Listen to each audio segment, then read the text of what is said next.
Welcome to the Jeff Knows Inc. Entrepreneurial Podcast with your host, Jeff Lopes. Jeff has over 2 decades experience as a serial entrepreneur, building brands like Kimura from his home basement to a multi-million-dollar global brand that has sold over 250,000 pairs of boxing gloves. Jeff's here to educate, guide, and drive you on the process of bringing your ideas and dreams to reality with the inspiring stories from some of the top business minds. Welcome to episode 117 of the Jeff Knows Inc. podcast. I'm your host, Jeff Lopes. Super excited to have on today Marsha Vanwynsberghe. Incredible conversation we had today. Marsha is an incredible mom with an incredible story. Sit back, everyone, and enjoy. We are live in the Jeff Knows Inc. podcast. I am your host, Jeff Lopes. Super excited to have here today Marsha Vanwynsberghe. I broke it down not to make a mistake because we had this conversation before we went on air, and I just wanted to, I'm very anal with getting our guest names correctly pronounced. So Vanwynsberghe, can I sit a little quicker now? So I get applause for that. I'm going to use my soundboard. What a well-timed part for the soundbar. I love it. How are you today? I am great. And you? I'm doing amazing. It's early Tuesday morning in Toronto, Canada. We're actually Marsha's probably one of the first guests I've had that's somewhat local. So it's going to be an exciting conversation today. We've connected about a month and a half ago. We've had a few incredible conversations so far. So I'm excited to allow this one to progress. I always start off by allowing our audience to know what you're currently doing and what you're up to now, but we're going to change it up. I want to get to know Marsha, where you grew up, let our audience know where you grew up, how many brothers and sisters you had. Give me an understanding of just your childhood in Ontario. Awesome. I actually was born in Chatham and we lived there for 10 years. And I grew up in, it's a city, but a city area where we would go to the Y, we would do all these things. And then when I was 10, we moved out to a farm. And I know I was miserable with my parents for 2 years. They hated me then. I hate it. I'm like, what is that? Oh, look at the cats. And they're like, no, those are barn cats. You can't go play with them. Like, where are we living? It just was this bizarre. How old are you? I was 10. Yeah. And we moved to this little farm area, and my dad started another business. And I know times were tough then. It was 1980. And so we lived in this farm area, and I didn't love it, but I grew up in this small town, very, very small town, like no, not even a stoplight. And then I went to school in Tillsonburg and we lived in that area for, until I went to university. And then I went to university and actually went to University of Waterloo for kinesiology, first in my family to go, and loved all the science of the human body. I just absolutely love that. And did that really for 27 years, worked with clients in post-rehab. And it wasn't until I really understood that it's not just physically what our body goes through, but I was coaching people to walk again, and I was coaching people so there was so much to that I'm like, I've literally been coaching for 27 years. So one backup, 2 parents. I've got my sister who's 2 years younger than me, and my entire family and my husband's entire family live in Tillsonburg still. We are the outcasts that do not. We didn't want to. I love it. I didn't even know that about you with your kin. So you were in the fitness industry. Were you working for a big box gym or a small independent? Or were you self-employed? What were you doing with the? You know what? All of the above. I did all of the above when I first. I gotta go back 24 years. I first started working for a physio. I had a really great physio that I worked with, and she was all about, how to get the bodies moving again. Not all physios are like that. They're not. Some are very much about your ice packs and all those things. Yeah.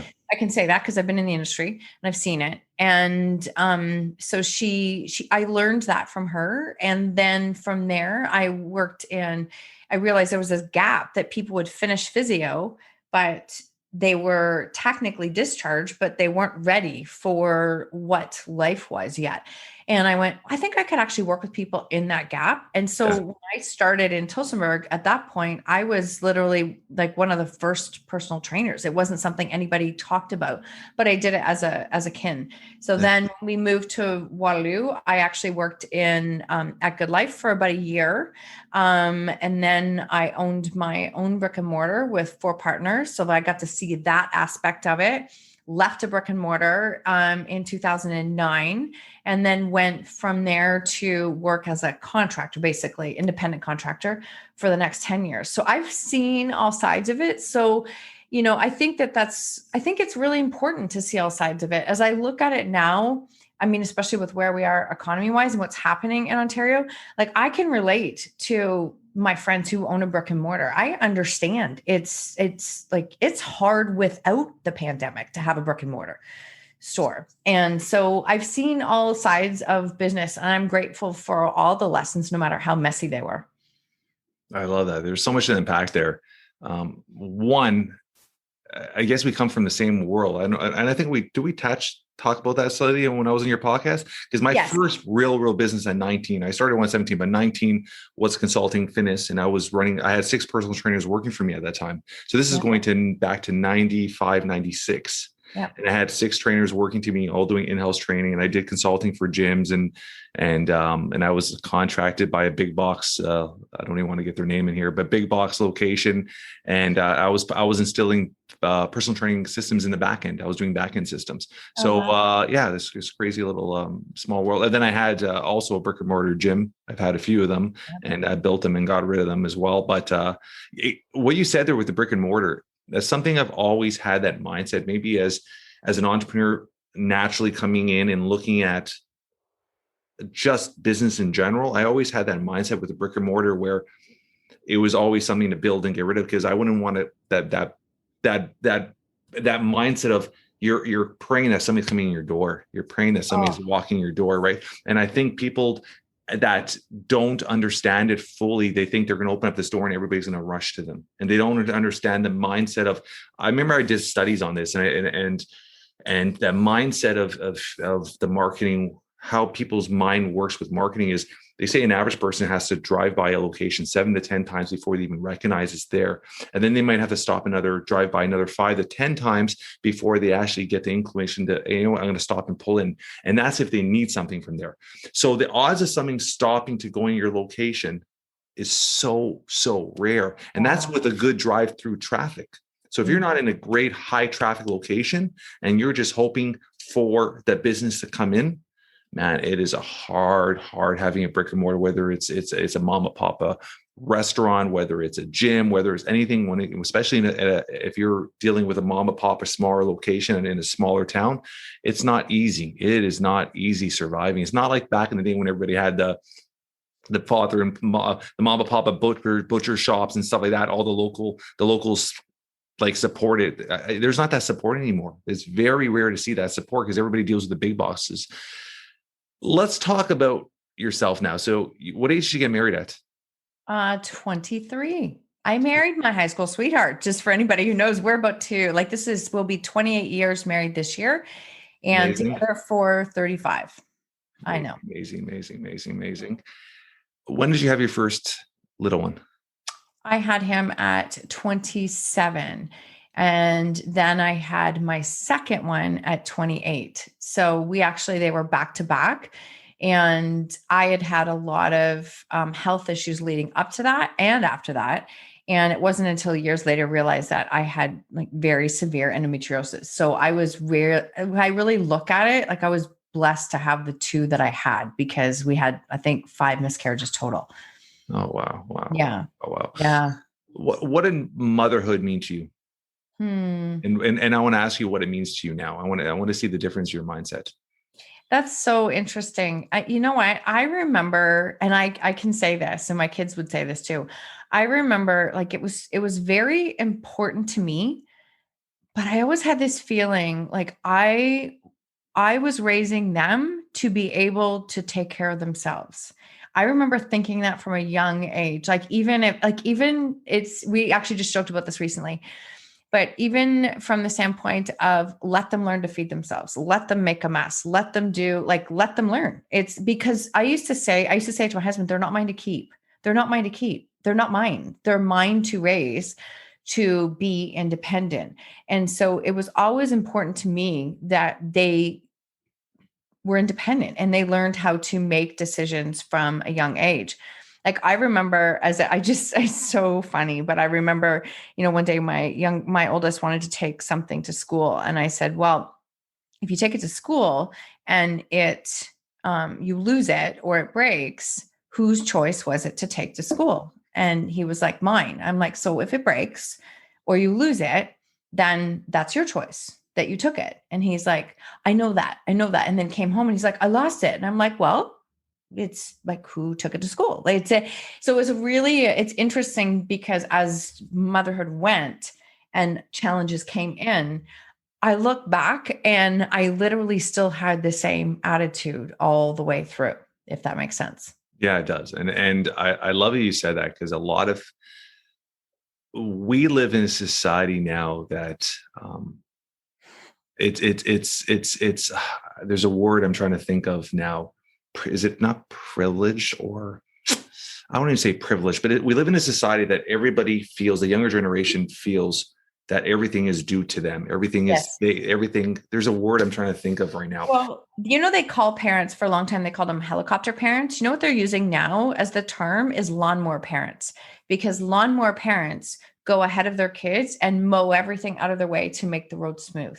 I love that. And I was like, I 1,000% agree with that. I 1,000% agree with that. Make it easier for them. So there is no obstacles that they have to go through. And they're not prepared for life. And it's crazy is I'm going to jump in there quickly, because I don't know if you ever see my posts and stuff, like my kids, both my kids now 13, 14, they both do laundry. They both cook. They both make their beds. They're both independent. They both know how, like, I make sure they know how to save. I'm teaching them how to save money. I'm teaching them life skills, because exactly, we're not going to be there forever. We're just holding their hand now and guiding them and allowing them to be prepared and teaching them to be prepared. And I think a lot of parents don't do that. And when kids get to the real world, they're not ready for nothing. Like I have my kids, the other day, I took them driving. I've been every weekend now teaching my 13, 14-year-old how to drive. And I'm like, I'm preparing them. I'm always the one where my wife thinks I'm crazy sometimes. I'm always the one we're putting them in scenarios like, okay, if you're home and this happens or this happens, like the house gets on fire, I'm always preparing them. If somebody comes knocking on the door, you're not, or if you're like, I always prepare them. When you're walking home, if somebody says something to you, this is the way you run. This is the house, So I'm always putting the worst case scenario, preparing them, because I think it's that mindset. If you could think of the situation and manifest in your head and be prepared for it, if it ever does happen, you're not going to overreact. You'll be able to calmly deal with it. And I think a lot of people don't know how to react to situations. Oh, I think that's great. Exactly what you said. And I think that's our role, to be honest. I actually think of course it's to love them, and those are unwritten, but it's how they are prepared is entirely on us. Like my oldest son's girlfriend said to me the other day, she goes like, he cooks, he does this. I'm like, you're welcome. You're welcome, because he did that when he was younger. I remember them being 12, 11 to even 10 to 12. And they had to plan one meal a week.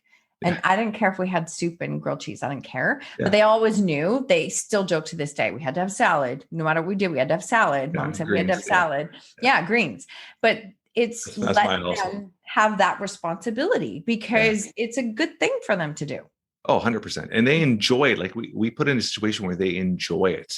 Mm-hmm. And I even have them at this age where once a month, like they save, like every time they go to grandma or the in-laws or any of the grandparents' houses, they always give them money and give them stuff. So I make sure they save in their piggy banks. And I always tell them, like, even like once a month, if we go out for ice cream, like, okay, who's treating today?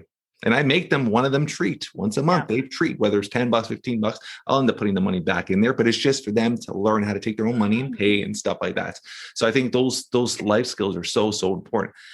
You have an incredible story, and Mhm. I'm sure you've told it a million times. But we're going to just go through it, and I just want to let the audience know about your story, and I think it'd be very impactful just for other parents going through such similar situations. Because I think 2020 was an eye opener for Mhm. mental health, for Mhm. children being put in a situation where they were uncomfortable, right? Being Mhm. homeschooled, not being able to socialize, not being able to go outside, not able to see their friends, and I think a lot of our youth are suffering, and maybe a lot of parents aren't aware of it. So let's Mhm. talk about your son, and just give me a little rundown of the timeline and how it all came together, and let our audience know the story. Okay, great. I two sons. We went through, and I mean everything I say, I didn't see it coming. I didn't see it coming. Yeah. And I also reflect before I dive into it. My husband and I constantly look at this last year and think, what would we do if this is what we were living during this time? I don't know what we would have done. We started dealing, I think it was probably just under about 10 years ago. And we started to experience drugs in our house. And I was like, what? Like, what do you mean? What? Like, my kids are in grade 7 and grade 8. I don't understand. So the first time we were finding it, we were finding pot. And at that time, so many people going, oh, well, kids go through this phase and et cetera, et cetera. But every time we saw it, we would get rid of it and we would like, absolutely not. But there's just no other way to say it other than it never went away. It was never a phase. It never came and left. It just came and escalated. That's the only way to describe it. No matter how many times we fought trying to stop it, it just escalated. And so it was never a case of it being like just pot, because it eventually went to a number of things. And it's always interesting because it brings up so many stories. People go, well, it's not a gateway drug. It's not this, it's not that. You know what? When young kids are exposed to something like that, especially boys, because their brains do develop later. They do. And when that happens for some kids, it becomes something that they have to have. It is addictive. Yeah.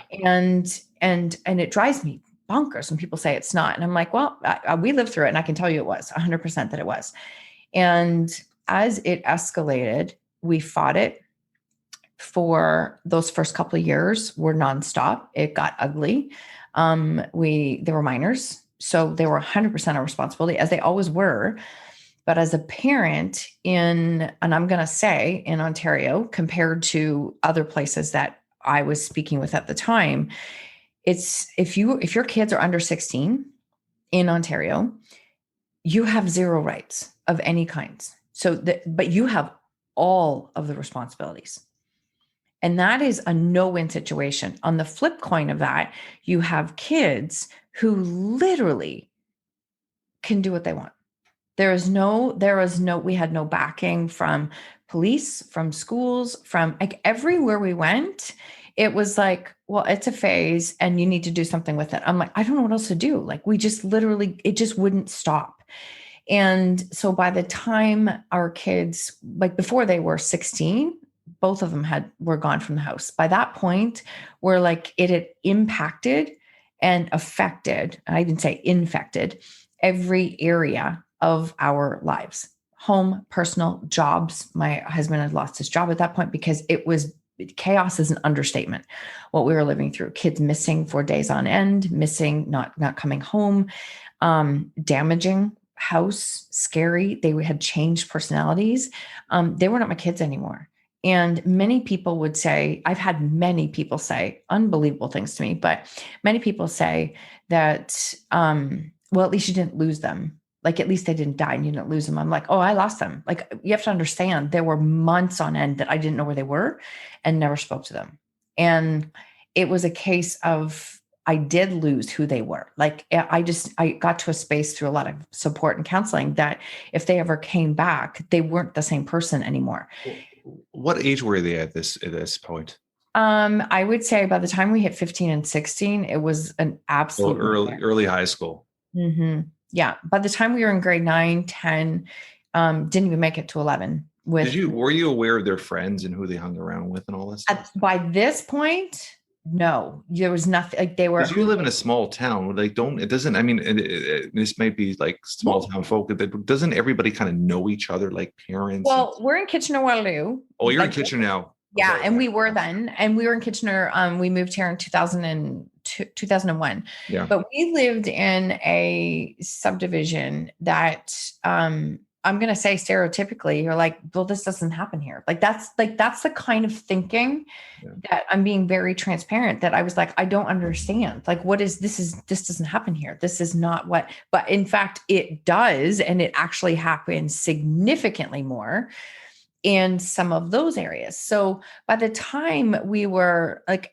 just to frame it even more, we had other parents who didn't think it was a big deal to let the kids smoke pot in the house at 13, because and people who you would look at it and go, what? But they didn't. So to me, I think our life was a perfect storm. It was a perfect storm of age where the schools were just passing them no matter what, where the police were like, there's nothing we can do. They're minors. And, nobody cared what they were doing or had a problem with it except for mom and dad. Even other parents were like, oh, it's a phase. It'll happen. It comes. I'm like, it's not a phase. Like my kid is like sneaking out of the house at 13. I can't find him. Like this is not a phase. And it was just a case of a perfect storm. So there were many other contributing factors, but there were a number of parents who didn't have an issue with it at all. And I did, obviously, and it's just, and I fought it. And even when we look back now, many times I used to say to them, was there any point that you were confused about my opinions about drugs in our house of any kind? And they're like, oh no, you were always very clear. I'm like, so there was no point that I was not like, I was like being wishy-washy. And they're like, oh no, mom, you were like super clear. I'm like, okay. So I did everything. And that's the point, is that you have to come to a space as a parent. Probably one of the hardest moments was when I realized that I couldn't control this anymore. Like I've tried everything I had to control this. And that is going through like outside help, outside resources. So everything. much. Yeah. Like I remember taking my little sheet of paper, and this sounds so silly now, but I would go from counselor to support to programs and say, okay, like I've checked off everything you've told me, but I still have the problem. So I don't even understand, what am I supposed to do? Because you told me to check these boxes and I've checked them. So what do I do now? And they're like, nothing. It's not your problem to solve. And I'm like, really? My 16-year-old is going to die. Like, I don't understand. There's nothing I can do. And they're like, if they don't consent to going to a doctor, to going to a counselor. How does that even like make sense? They're a minor. You still have full custody and rights over them, but you don't have control to put them into no. That is crazy. People don't realize that until you go through that scenario. No, I would never in a million years even think that. I would think you, as a parent, you would have full custody rights to say, hey, you know what, you're going to rehab. It is what it is. No. And you can't take them to rehab unless they consent. Yeah. You can't take them. You can't make them get a doctor's appointment if they don't consent after 12. I'm dead serious. I am dead serious. People do not understand this. So when we were at a point, and I remember I had an officer, I had to get to a space of finding my own voice where I would push back when an officer would say to me, why aren't you getting him help? I'm like, tell me what help to get. Cause I'm doing it. Like I'm doing this, but tell me what else I'm supposed to do. Yeah. Well, you need to get them to a counselor. I'm like, I can't take them if they don't consent. So how am I supposed to consent them? Because honestly, let me just paint the picture right now. Teenagers can be a handful anyways. Of course. Now I've got two teenagers who's, I don't know if I can swear on the show, but their shit doesn't stink. They can't do anything wrong and they know it. So can you imagine how much that amplifies the whole situation? Because it was a joke to them. They were like, we can do whatever we want because school's going to pass us. Police can't do anything. And this. And so if the cops caught them with drugs, I mean, they could have charged them. Multiple times they were caught with drugs. Multiple. And they were never charged. Nope. so one time, and I actually worked my way up to meet the chief of police because I was a pain in the ass. And like I did not go away. I was a squeaky wheel. And I remember one time my oldest son was caught and like with a whole backpack of pot. And he was young, and three police officers show up at the door. And I kid you not, they laughed and said, he's a runner. And I'm like, what's a runner? I don't even know what a runner is. And they're like, well, he's a runner. He runs drugs for older because they are untouchable. And I'm like, wait, you caught him with it and you know he does that? So what are we going to do? And no joke, they laughed and they're like, well, we know we'll be back here lots of times. That was the end of it. So Wow. It's a perfect storm of a scenario where, it's a broken system. It's a very broken system, and people don't realize that. So we had to get to a point where it was that I had to come to a space of forcing some things to happen, like forcing things to happen.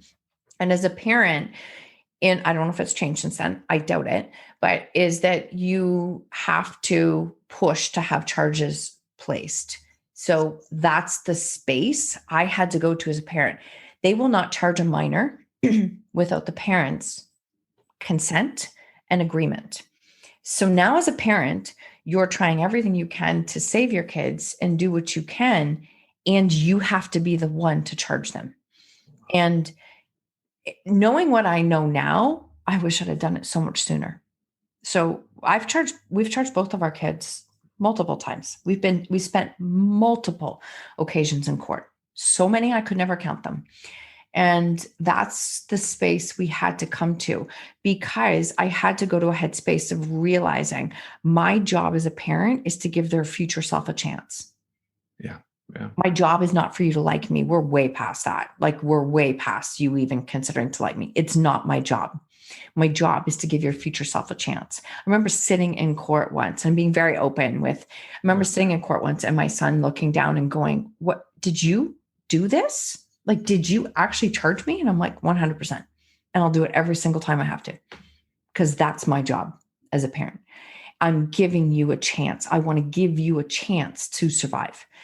And that's a really tough space to come to. And then combine that with our story literally scaring the crap out of everyone, that so many parents, when we respond out of fear, we say things that are just dumb. Like, we say dumb things. They were very critical. They were very like, do something with your kids. I'm like, what else do you want me to do? Like, people would come to our door and saying, how could you do this to your kids? Why don't you do something? But I had to come to a space of understanding that our story scared the crap out of people. It scared them, because if it could happen to us, it could happen to anyone else. Yeah. And nobody wants that. Or people would say, what did you do wrong? What did you do wrong? Tell me what you did wrong so that we don't do that. I'm like, yeah, I didn't buy it for them. I never gave them money for it. I fought it every step of the way. It's not mine to own. And literally, ownership and choices had to become part of my mantra words that I used every day. I had to use them every day to mentally come to a space. Okay, this isn't my choice. I can't own their choice. This is my choice. I have to take this choice. And I would get to this space of, you have, like, we all go through stages where we're angry. I was so angry. At them, at the world. I felt like we were just on an island by ourselves fighting to survive. And I was so angry. And I had to come to a space of letting go of that anger and just go, well, you are where you are now because of all of the choices that you've made. You don't need to blame me. I'm not blaming you for it. But if you want something different, you have to make a different choice. I can't make that for you. This is your choice. And it got to the point where they'd be like, I know it's my choice. I'm like, okay, cool. So make a different one. Just make a different one. Like, just change and make a different one. And it's funny, as a parent, those were my models right from the very beginning. But when chaos started, I wanted to do anything I could to fix them, change them, help them to survive. Yeah. And then I also had to realize that's not my job. My job is to lead myself so that maybe they can see that.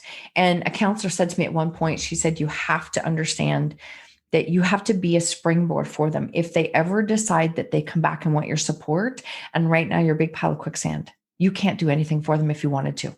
And I went, holy crap, she's true. Like, that's right. And that was a real turning point for me to realize I had to take care of myself first, because at the end of the day, the only way all of us make a change is when we own our own choices. It's literally the only way. You have to take ownership for where you're at in order to make a change. So I had to do that. And then eventually they decided to do that. And I had to let go of all of it. Like, I just had to, and it sounds flippant, but I want people to know, like, it was a process of years for me to learn to just say, I can't own that. You don't want to go to school anymore? Okay, cool. You can't live here. If you want to live here, you have to go to school. It's just simple. It's really simple. Well, I don't know where I'm going to live. I'm like, I don't know either, but you're going to go to school and live here, or you're not. And my oldest son, I watched him. They both did their own things, but he worked washing dishes for probably a year and a half, and he was collecting social assistance. And I remember the day he came in, he goes, Mom, I don't think I want to do this anymore. I'm like, yeah, I get that. And he's like, I think I want to go back to school. I'm like, it's a good idea. He's like, will you come into the school and talk with me to help them to make it work? And I'm like, I think you can do this. Like, I'll go with you to the school, but you totally got this. And then he was like, Mom, I think I want to like double up and finish school faster. Do you think I can do that? I'm like, I think you can do that. And he did. He did a year and a half in like 2 terms while living on his own, while washing dishes, while doing those things.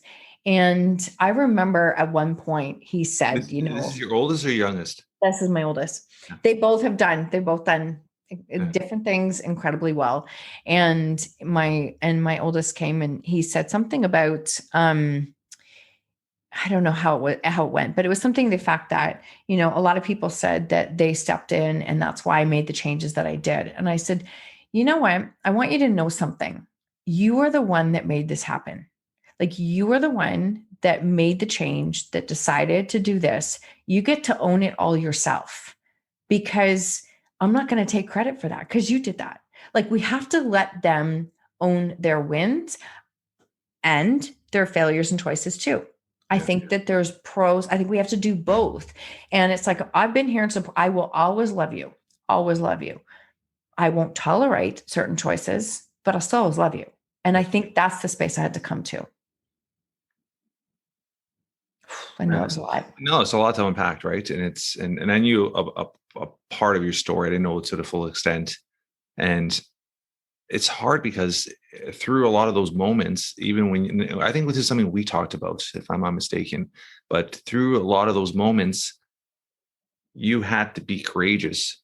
I'm sure for everybody else around you, other family members, everybody else, you had to put this front and be this strong presence, even though inside you were falling apart.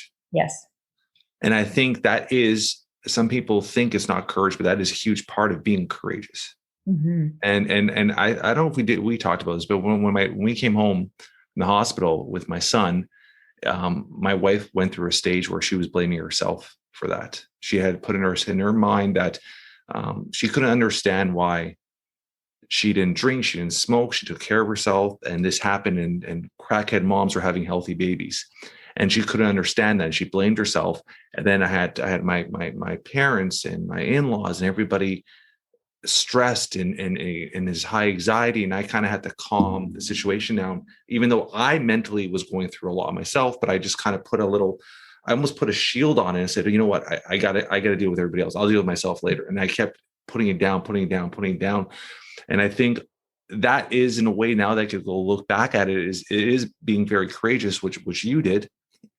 But sometimes at that moment, you don't even realize what you're doing, right? You just do it out of like necessity. I got to do what I got to do. Yes. And that is it to a T. I have been called the strong one my whole life, life. And I think that sometimes, I don't deny it, but being strong and being called that also means this subconscious thought that I have to do it by myself. And I just have to keep pushing. And I always say that there comes a point in life where our strengths actually become our weakness if we're not aware of them. I was super, super strong. I pushed like crap. I just never stopped, but pushing wasn't fixing my scenario. The only thing that fixed it is recognizing that that's not mine to own. And I had to let that go. And I remember the day that like we were in a space of almost losing both of our boys 4 days apart, and they were both in our home. And I went, okay, so I'm killing myself trying to keep them safe in my house, and it's not working because it's not mine to do. It's not mine to do anymore. And that was a point of letting go and just, it's going to whatever's going to unfold, it's going to unfold. And we're super fortunate now in that we have we've had to rebuild relationships. I'm not lying, but us to be able to have, our kids over for dinner and have like a great conversation and very open conversations with them, and to hear them talk about, my one son said to me, Mom, do you remember all those people who yelled at you for throwing us out at 16? I'm like, oh yeah, vividly. Yeah. I remember. And he remember all that. He's like, yeah, they're still fighting with their kids. Like they're still fighting with their kids, and they're like 23 and 24. So, it's easy to throw stones. It's easy to give opinions, and it's easy to be critical of people. And when you're the strong one, all that did was make me put more and more armor up. And I use Brene Brown's quote. I love her work, obviously. But she talks about the armor, and we carry this armor to protect us from the world. But the problem is that because we think it's going to block out pain, it doesn't. What happens is the armor gets super, super heavy, and it blocks out all emotions because we can't selectively choose which emotions we block out. And then our world gets really, really small. And then all of a sudden you have the realization that my world is small. I still have pain. I still have this story. This isn't working. Like this is not working. That is when I started to embrace vulnerability and realize that, wait a minute, what if a counselor said, what if you're actually meant to do something with your story? And I'm like, what do you mean do something? And she said, I have this gut feeling you're meant to do something with it in a positive way. The second I could think about, wait, you mean I could turn something good out of this? That was the turning point for me. Now, again, I would love to say I had support from everybody, and that's not true, because I was very much so, like, I felt very alone. We had family trying to do and give their opinions and help. So it required me really being selective about my inner circle and who I surrounded myself with, and being vulnerable and showing up and opening up and allowing new people to come in. So every time somebody would leave, or somebody would say something hurtful, or they would like ridicule me publicly in the grocery store, no joke, I would be like, okay, that's another person who's gone. I can't wait to see who's going to come in. That's the mind space I had to live in, because I had to change my thinking completely. I was never going to survive. It was actually about survival. It wasn't about thriving. I had to survive. And that's some of those are the steps that I had to take to do that. Yeah, but it's so impactful. I mean, when you are at that mindset as a human, to be able to recognize, and I think it's such a powerful thing, recognize that the negativity in your life, those people that are negative, that you're okay with letting them go. You're okay with realizing that they had a purpose in your life and that purpose is gone and I can move on from them. I think it's such a powerful thing, because exactly you said it, that armor, it just takes a lot of weight off. And it's just the simplest way of looking at it. And it's something I say all the time. And I think a lot of you hear this a lot is stop giving a shit what people think of you. And the minute you could own that and stop giving a shit what people think of you, is that freedom of just like, hey, I'm doing this for me. I love myself. I'm doing this for me. And everybody around me that I care of, they all understand I have their best interests, but I'm doing this for me. And the minute you can take care of yourself, and then you're able to serve everybody else. And I think that's the biggest issue is, I think of a lot of parents that go through scenarios like yourself, they're all about protecting their kids, but they're not protecting themselves. Right.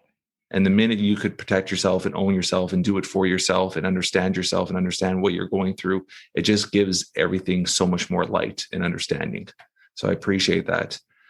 Let's go quickly. There's the other part of your story I want to get into with your coaching and everything you've kind of moved into, but let's just finish off with your kids. Like, what are they up to now? And just give a brighter light, because they're obviously they're in a more clear set place right now. And they're achieving a lot more right now. And obviously things are looking a lot brighter now. So give the audience a little understanding of where they are right now and how old they are right now. They are going to be 24 and 23. And my one son is in college for certified financial planner and finishing his Canadian securities designation. He is brilliant. They're both brilliant in their way. And he just didn't fit the mold of school because he just thinks differently. And so he literally sits in his day doing school and then his screens, and he literally invests and does his own investments. He's going to be worth more before he's 30 than it's amazing. So that's him. And my other son created a clothing design business, and he sews clothing. Okay. He was my jock. I'm going to say he was like the kid who did every sport, excelled. And, he was always fascinated by clothes and would design t-shirts and stuff when he was younger, and he loved it. So then he got a sewing machine and learned how to sew. None of us have those skills. My sister does, but no idea where it comes from. But he designs very unique things and has created his website and is doing all of these amazing things with it and is building a business. So it's interesting because, you have those moments as the parent where they'll reach back and say, Mom, can I get a book off your bookshelf? Because I think I want to work on some of my thinking. I'm like, sure, pick whichever one you want. Whereas instead of saying like, read this, do this, it's like, be that person so that they can see it and what's possible. And I remember somebody saying to me once, okay, so great. They got high school. What are you going to do with that? And I'm like, what do you mean? And they're like, well, if they're not doing college or university, it's not going to be anything. I'm like, right now, my kids are alive and I'm grateful as hell. Like that is literally where my headspace is.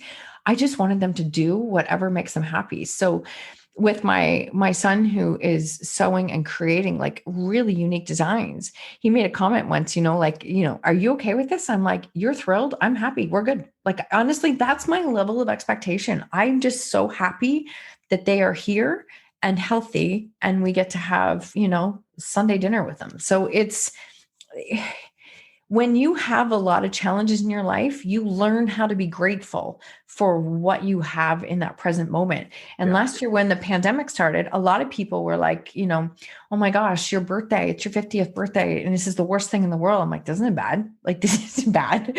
It's not you. You learn to think differently. And my husband and I would laugh because I'm like, oh, I think our years prepped us for this. This is nothing. Like, this is nothing.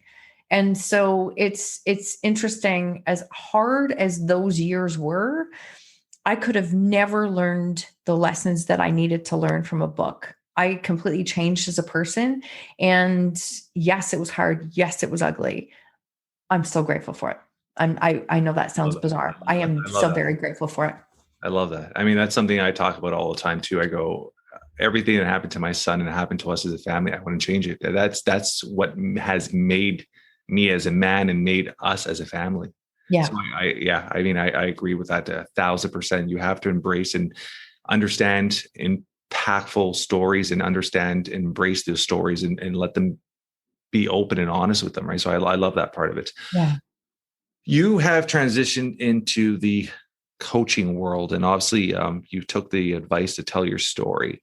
Mm-hmm. Let's talk a little bit about that and what you're currently doing in your space right now. It's so interesting when I look back at it. When I started deciding to share my story, I started speaking on small stages. I came to this space of connecting with the school, and my husband and I would go speak with other parents. Like, that's how open we became with it. And we just went, okay, I think this actually, every time we would do it, it'd be like, I think this story is meant to help people. And when I learned how to speak, I had to go through the process of learning how to share my story from my perspective. That means really not sharing a lot about my kids. A lot of people assume that I am very vulnerable about myself. I don't share a lot of details about my kids because that's their story. Yeah. And it's my story to share my story. And so I started sharing on stages, and a mentor said to me, I think you have a book. And I'm like, I don't have a book. There's no way I have a book. And she's like, and I love her to this day. And I still always thank her for it. She's like, you absolutely have a book. You have to start writing. But I've been journaling for years. And then I started to look at it and I went, well, what would I share in a book? And it became so clear that I wanted to be able to share my story to help others make it through a challenge in their life. Like, what do you do when life doesn't go as planned, which is always, just so you know. And it's like, what do you do? And how do you find your way again? So I shared my journey of how do I make it through, and how did I make it through and change and get to where I was. And the name of the book was called When She Stopped Asking Why, because that's when my life changed, was when I stopped asking why, when I stopped being a victim of my story and started to see it differently. So I didn't start with a business in mind, not even on the radar. I started with a book, and then I started with a podcast. Long before podcasting was a thing, I didn't know what I was doing. It was messy. It was action, but I just wanted to create a space to share stories. And the reason I wanted to do that is because nobody was talking at that time. Nobody was talking about difficult stories. And I thought, well, maybe you're supposed to go first. Maybe you have to go first. And so I started with a podcast and I started with a book. And over time, people would say, could you help me with this? Could you help me with this? And I'm like, oh, I like doing this. I liked helping others. And it wasn't until probably 2019 that people were saying, but how do you share a story? I don't understand how to share a difficult story. How do you do that? And I went, oh, I get it. They're all asking the same things. And that's when I started to work my way into coaching. And I was doing part-time coaching in 2019, really enjoying it, but still working my full-time job. And I just had this gut feeling that I was supposed to be doing something more. So I literally journaled the whole year in 2019 that this was the last year I was in my job. Didn't know how I was going to do it. Then my husband lost his job during that year. And it was like, okay, well, that's going to have to go on the back burner. You got to keep working. And I did. And then literally he found a job and then COVID started and I lost my job. So I was like, okay. I remember March 17th, my college of kinesiologists saying you cannot work. And I came home and I'm like, what am I going to do? Like, I don't have a job. What am I going to do? And I remember sitting there going, okay, but you asked for space. You asked for, again, that's ownership. I remember thinking, I don't want to regret this. I want to make the most of it. So March 18th, I woke up and I went hard. Like I literally dove in and just committed to learning. How am I going to do this? What's this going to look like? Yeah. And I've seen the transition over the year. Now I also went through, it was just a lot growing last year with COVID and everything that happened. And I did that and then ended up going through back surgery last year too. So I was one of the people who actually did get surgery last year during COVID. So to say 2020 was a year of transition and transformation is an understatement. And I've just kind of embraced all of it and jumped into the coaching full time. I love it. I love it. I love it. I love it. Where do you see yourself in the next 2-3 years? Do you have a mindset of like, this is what I would do? How many times I want to be on stage? Like, do you have some type of visualization of where you want to take this? Yeah, I see it. I really see it becoming I just have this goal of like 100 women that I work with. I say women, and I do have men in my circle too, but women who I help them to learn how to like embrace themselves and share their story authentically. Because I think whether you're a coach or whether you do own a brick and mortar or whether you do own another business, you have to learn how to show up authentically and show who you are, because there's a lot of noise out there and we can't all be each other. We're not supposed to be each other. We're supposed to be ourselves and show up as ourselves. And that means sharing who we are. And that's part of our stories and part of the lessons that we've learned. And that's our strength. Like that's our strength. It's not a weakness. It's our strength. Yeah. So I see that of stepping into that space of helping many women. I really would love, I don't know how, I see it stepping into some kind of almost like a certification program where people learn how to go through those steps of creating and like understanding their story, unpacking it, building themselves, and then taking it into their business, whether it's podcasting, speaking, coaching, or writing. There's a lot of ways to share your businesses. There's hundreds of ways to build a business. but you still have to go first. No matter what it is, you are your business. At all times, you are your business. And so that's the piece that I speak into. But I do see it being another book, as I was writing this chapter for this collaborative book. And it's completely new material and new information. I handed it in. She did her edits and she's like, oh crap, you have another book in there. I'm like, yeah, I do. I can feel it. I can see another collaborative book coming, because there's so much power in learning how to share our stories. And I just think that's how we connect to each other. And without that, everything is just superficial. And I just, honestly, I call it age, call it whatever. I just don't have the time or energy for superficial anymore. I'd rather just get to know people. Authenticity, right? Yes. 100%. And I love that. I mean, part of my Man's Purpose program, when you join, the first thing you do, and we built this like 6-7 months ago, the first thing you do when you join is you have to literally answer about 20 different questions about your story, to own your story, understand your story, and make everybody write it down. So I think it's such a powerful thing when people could embrace and understand their story, because I think a lot of people really never take the time to understand it or truly just sit back and intake it, right? They go on with their lives, and they never really understand their true story and how to embrace it and how to use that to impact others, right? I love everything that you just said. I think to add to it, I think is that when it's our difficult parts of our life, we like to hide that. We don't want people to see it. We're like it's messy. I don't want people to see that part. And I laugh because I'm like, yeah, that mess, that's like where your gifts are. That's where your strengths are. That's where your lessons are. Like the more you can embrace unpacking that, the more connections you can find. I had a message the other day. I get messages all the time. I had a message the other day from Australia. And she was like, I don't understand what you mean about going first. I don't have that support. I don't have those people in my life. And I'm like, you have to be willing to go first and decide that this is not how you want your life to be. And that might mean walking away from everyone. I literally even walked away from family for months because I used to say my inner circle is an invite only space. This is the only space where I can conserve my energy because we were still living in the chaos. It's like, you can't walk away from that. So you have to take care of you. And so that's it. You have to do you first and really embrace those messy parts, because that's how we all connect with each other. Yeah. I love that. I mean, when we got home with my son, I literally turned off our answering service. I literally shut off the world, and I knew he was my purpose. Even for those 4 months we was in hospital, like we literally shut off everybody. And that was because I needed to conserve my energy for that purpose to get him out of the hospital. And I realized that very quickly. And it wasn't something where I was thinking about it. It just came natural. It's like, okay, I have a certain amount of energy. I can't waste on people crying or people dealing with trying to make everybody else happy. It was a mindset, honestly, Marsha, was like, screw the world. My son's my purpose. I got to get his ass out of the hospital. And that's my focus. And that was all I focused my energy on.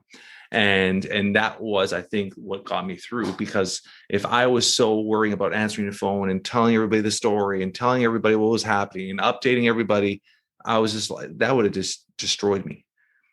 And I made it very clear right off the bat. I told everybody, I turned off our answering machine at home.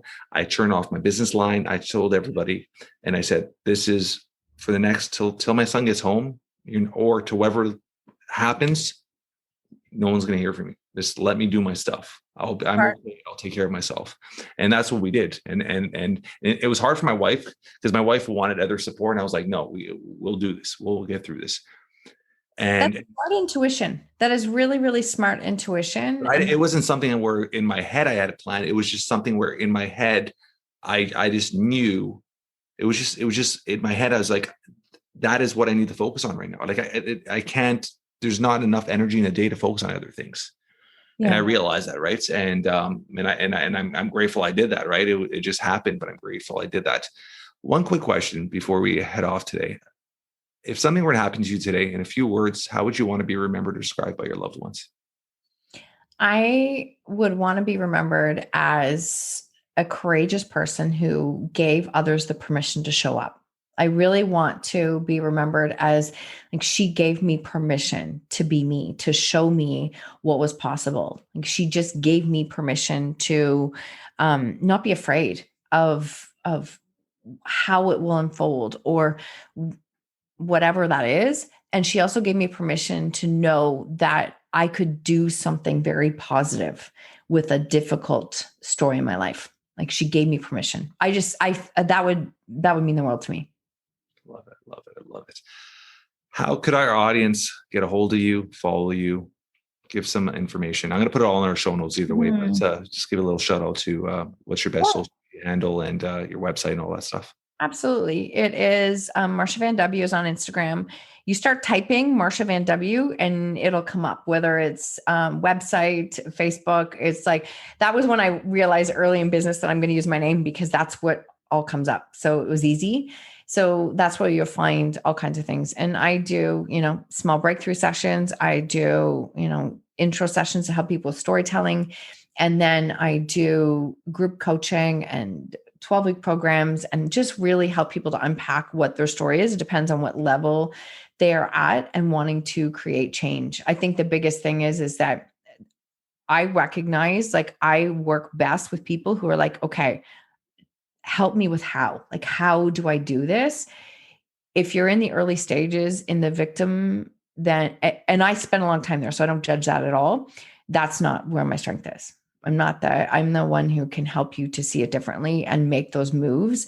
And there's nothing wrong with getting support and counseling because I did it for years. Like, it's years. So that's kind of the stage that I step in and help people. But usually when people are in a space, they say, I just feel like I'm supposed to do something with my story. And I'm like, yeah, that's where I was for a long time. And learning how to do that and realizing that we all have so much internal power that when we learn how to use it, we can change anything. Love it. Love it. Love it. Love it. This has been awesome. We've had about 3 or 4 great conversations the last month. So I appreciate you and excited to continue to see you grow because there's a lot of impact still happening there and a lot more impact in the future. So I appreciate you and I appreciate everything you're doing. And thank you for being a guest. Oh, thank you so much. Honestly, I've loved our conversations we've had over the last month, and this was great. You had some great questions and really had me dig, which I love. So thank you. Thank you.